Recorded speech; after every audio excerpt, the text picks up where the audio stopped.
عليكم ورحمة الله وبركاته. ازيكم عاملين ايه؟ لو انا هخش جمعية هقبض الاول ولا هقبض في الاخر؟ خلينا ندي مثال ونقول لكم ايه اللي بيحصل.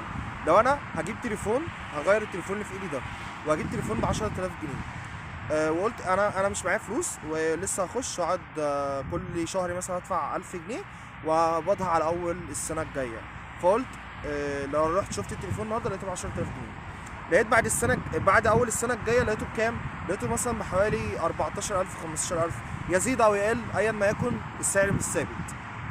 ولكن الاجابه ان التضخم هو بياكل الفلوس، هو عمل لي ياكل في الفلوس. مستوى الاسعار بتزيد وهي العمله واقفه زي ما هي، ولكن مستوى الاسعار بتاع المنتجات بتزيد. لكن الحاجه المهمه جدا جدا، لو انا هخش جمعيه ما بقبضهاش خالص في الاخر. خالص الاجابه ما بقبضش خالص في الاخر. ليه؟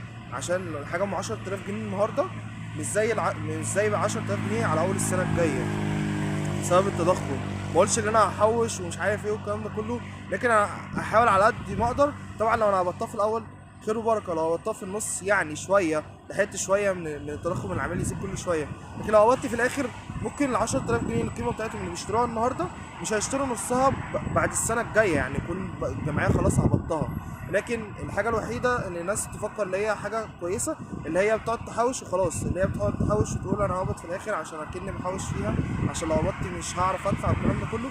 ولكن انت مش عارف ايه اللي بيحصل في الفلوس بتاعتك، القيمه الشرائيه بتاعتها بتقل. فالاجابه السهله خالص، الاجابه البسيطه، ان انت لما تيجي تخش جمعيه حط عينك على اللي انت تقبض في الاول، ما تقبضش في الاخر. السلام عليكم ورحمه الله.